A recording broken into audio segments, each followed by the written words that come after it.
ऐसे समय पर आ रही है जब दोनों ही देश राजनीतिक और जियोपॉलिटिकल अर्थक्वेक से गुजर रहे हैं। कहीं ना कहीं ये दिखाई दे रहा है कि ना सिर्फ राजनीतिक तौर पर बल्कि जियोपॉलिटिकली भी पूरे देश में एक हलचल मची हुई है और सारा विश्व मल्टीपोलर हो रहा है। बाइपोलर से मल्टीपोलर होने का ये जो सफर है, ये तय करते हुए ना सिर्फ रशिया आगे बढ़ रहा है बल्कि भारत भी आगे बढ़ रहा है।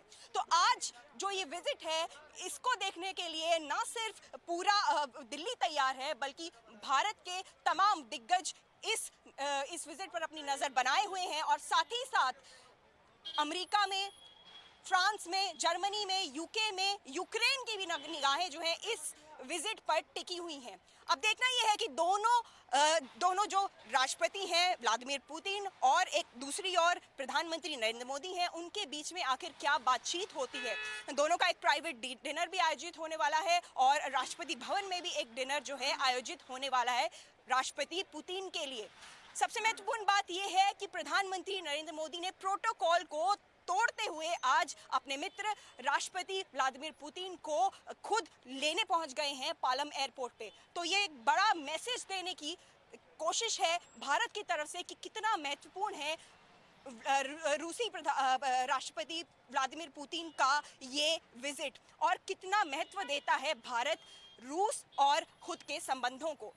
फिलहाल हम हैं आईटीसी मौर्या से कुछ दूरी पर। आईटीसी मौर्या ये वो होटल है जो 40 वर्षों से कई राजनीतिक दिग्गजों को होस्ट करता रहा है और बाहर से, फॉरेन से जब भी कोई मेहमान आता है, जब भी कोई रॉयल मेहमान आता है, जब भी कोई फॉरेन डिग्नेटरी आता है, तो आईटीसी मौर्या हमेशा ही वेलकम करने के लिए चुना जाता है। प्रेसिडेंट व्लादिमीर पुतिन यहाँ रहने वाले हैं और हमें मालूम चला है सूत्रों से कि चाणक्य स्वीट, जो सबसे ज़्यादा लग्जूरियस स्वीट है आईटीसी मौर्या का, वहाँ पर प्रेसिडेंट व्लादिमीर पुतिन रहेंगे और उनको भव्यतम स्वागत के लिए और एक भव्य और उसके साथ ही एक पर्सनल फील पहुँचाने के लिए, ताकि उन्हें एक पर्सनल फील मिले, इसके लिए पूरे तरीके से तैयारियाँ की गई हैं आईटीसी मौर्या के अंदर। हम इस वक्त आईटीसी मौर्या से कुछ मीटर दूरी पर हैं, वो इसलिए क्योंकि हम आईटीसी मौर्या के आसपास नहीं जा सके। अभेद्य किला, सुरक्षा का एक कवच पूरे आईटीसी मौर्या को घेरे हुए इस वक्त और फिलहाल पूरा दिल्ली ही नहीं बल्कि पूरा देश अपने दोस्त व्लादिमीर पुतिन को घर जैसा एक माहौल महसूस करवाने के लिए बेसब्री से इंतजार कर रहा है। कैमरामैन दिनेश ठाकुर के साथ शिखा सलारिया, इंडिया न्यूज के लिए। लाइव तस्वीरें आपके टीवी स्क्रीन पर। ये है प्लेन जिससे व्लादिमीर पुतिन दिल्ली पहुंचे हैं। फ्लाइंग क्रेमलिन भी इसे कहा जाता है। क्रेमलिन जो कि रूस के राष्ट्रपति का दफ्तर भी है, वहां से रूस को एक तरीके से कमांड और कंट्रोल किया जाता है। वो विमान अब टेक्निकल एरिया में उस जगह पहुंच रहा है जहां पर स्वागत होना है। इंडिया न्यूज़ की एक्सक्लूसिव तस्वीरें टीवी स्क्रीन पर। पुतिन का ग्रैंड वेलकम हो रहा है। अब जो जल रहा है उसके लिए कुछ किया नहीं जा सकता, क्योंकि जिसका काम केवल और केवल इन तस्वीरों को देखकर परेशान होना है, वो परेशान होगा ही। लेकिन प्रधानमंत्री नरेंद्र मोदी, डॉक्टर एस जयशंकर इस वक्त टेक्निकल एरिया में पहुंचे हुए हैं, जहां पर रूस के राष्ट्रपति का प्लेन इस वक्त पहुंच गया है। फ्लाइंग क्रेमलिन इसे कहा जाता है और ये अभी आकर उस जगह रुकेगा। उसके बाद व्यवस्थित तौर पर स्वागत करने के लिए नीचे लोग मौजूद होंगे प्रधानमंत्री नरेंद्र मोदी के साथ और फिर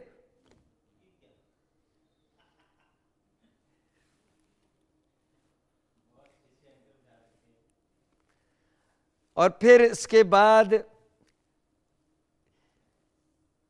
रूस के राष्ट्रपति व्लादिमीर पुतिन बाहर उतरेंगे। ये देखिए, ये तस्वीरें आपके टीवी स्क्रीन पर इंडिया न्यूज़ की एक्सक्लूसिव तस्वीरें हैं जो आप इस वक्त देख रहे हैं।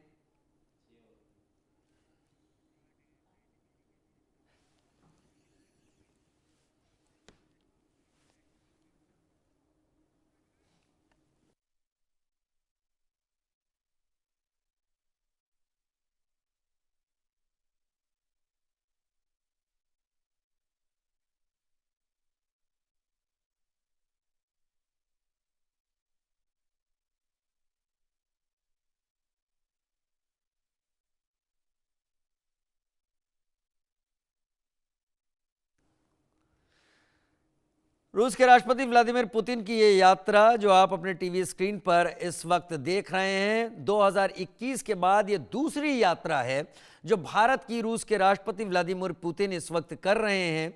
लेकिन इस यात्रा पर बहुत सीधी सी बात है, रूस का सरकारी जो मीडिया है वो इस पर कह रहा है कि ये एक मॉस्को और दिल्ली की जो धुरी है वो वेस्टर्न वर्ल्ड के दबदबे के बाद के समय के लिए एक इशारा है। रूस का सरकारी मीडिया ऐसी बातें कह रहा है, लेकिन इशारे भी इससे यही मिल रहे हैं, क्योंकि भारत रूस संबंध इस बात का उदाहरण भी दे रहे हैं, इस बात को सामने भी रख रहे हैं कि जब पूरी दुनिया में बहुत सारे लोग अपने फायदे के मुताबिक पाले बदल रहे हैं, भारत और रूस के ये संबंध इतने सालों बाद भी वैसे ही प्रगाढ़, वैसे ही नजदीक बने हुए हैं। भारत ने अमेरिका के टैरिफ झेलना बेहतर समझा बनिस्बत की भारत ने टैरिफ के आगे रूस से संबंधों को हल्का करना। लेकिन भारत के इस जवाब ने ही रूस को इस बात का यकीन दिलाया कि रूस का जो सबसे नजदीकी मित्र है वो केवल और केवल भारत है, जो रूस के लिए किसी भी तरीके का कोई भी कदम उठा सकता है और स्पष्ट कर सकता है। फ्लाइंग क्रेमलिन आपके टीवी स्क्रीन पर इस वक्त आपको दिखाई पड़ रहा है। यूक्रेन पर हमले के बाद रूस के साथ संबंध विश्व के काफी तल्ख हो गए थे और प्रधानमंत्री नरेंद्र मोदी ने इस दौरान न केवल रूस की यात्रा की, उन्होंने यूक्रेन की भी यात्रा की। उन्होंने रूस के साथ किसी भी तरीके के भारत पर पड़ रहे दबाव को स्वीकार करने से इनकार कर दिया और भारत लगातार रूस के नजदीक ही बना रहा।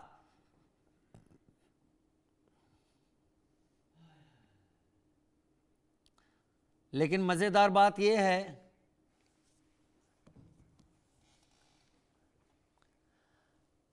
रवि अरोड़ा जी हमारे साथ इस वक्त जुड़ गए हैं, विदेश मामलों के जानकार धर्मवीर जी भी हमारे साथ इस वक्त जुड़ गए हैं। Ravi Arora foreign affairs expert, Dharmveer ji foreign affairs expert. इन तस्वीरों के साथ सबसे पहले रवि सर मैं आपका रुख करता हूं। भारत और रूस के इन बढ़ते नजदीक होते संबंधों में सबसे ज्यादा चिंता पश्चिमी दुनिया को किस बात की है कि क्या उन्होंने भारत के रूप में इतने दिनों से नजदीक रहा एक साथी अपनी गलतियों से खो दिया, या फिर कुछ और आपको लगता है?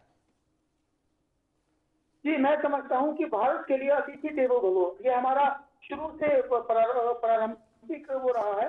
लेकिन आज इस प्रकार से पूरी दुनिया के अंदर आप समझिए कि चाहे हम अमेरिका की बात करें, चाहे हम चाइना की बात करें, कहीं ना कहीं ये हम चाइना को जानते हैं कि वो भी अपनी विस्तारवादी नीति के लिए जाना जाता है। लेकिन अमेरिका, डोनाल्ड ट्रंप जब से सेकंड टर्म में आए हैं वो एक बिजनेसमैन के तौर पर आए हैं और पूरी दुनिया को इस प्रकार से टैरिफ से वो डराने की कोशिश करें, खासकर भारत को। उनका स्पष्ट मैसेज है कि वो नहीं चाहते यूक्रेन और रशिया की लड़ाई में भारत किसी प्रकार से रशिया से तेल खरीदे। लेकिन भारत और रशिया के रिश्ते आज के नहीं है, आजादी से पहले और आजादी के बाद की अगर हम बात करें तो ये रिश्ते बहुत प्रगाढ़ रहे हैं और हमेशा रशिया और भारत के बीच में एक पारंपरिक जो है जिसे हम बोल सकते हैं कि रिश्ता रहा है। लेकिन आज जिस प्रकार से जियोपॉलिटिक्स के अंदर बदलाव देखने को मिल रहा है, पूरे सभी नाटो देश कहीं ना कहीं रशिया के खिलाफ खड़े हैं। ऐसे में और लगातार जिस प्रकार से टैरिफ लगाकर भारत को लगातार दबाव बनाने की कोशिश की, उसके बाद जैसे उसकी तारीफ की, पाकिस्तान की लगातार आतंकवाद के खिलाफ तारीफ करते रहे हैं। मतलब साफ है, भारत को बहुत दबाव बनाने की कोशिश की, लेकिन भारत के प्रधानमंत्री नरेंद्र मोदी जी पूरी तरह से स्पष्ट कर चुके हैं कि वो झुकने वाले नहीं है। यह बात खुद व्लादिमीर पुतिन भी अपनी कई बार एससीओ की मीटिंग में उन्होंने इस बात को दोहराया था। मुझे लगता है कि अब यह सिर्फ एक अतिथि के रूप में नहीं आए, बहुत कुछ बड़ा होने वाला है। बड़ा क्योंकि यूरोपीय देशों को समझ में आ रहा है कि आप डॉलर की के अंदर उसको कम करने की कोशिश है। क्योंकि भारत जो व्यापार करने वाला है, खासकर हम बात कर रहे हैं रशिया के साथ, वो पहले भी रूबल और इंडियन करेंसी में है, लेकिन आने वाले टाइम में कुछ बड़ा इजाद हो सकता है।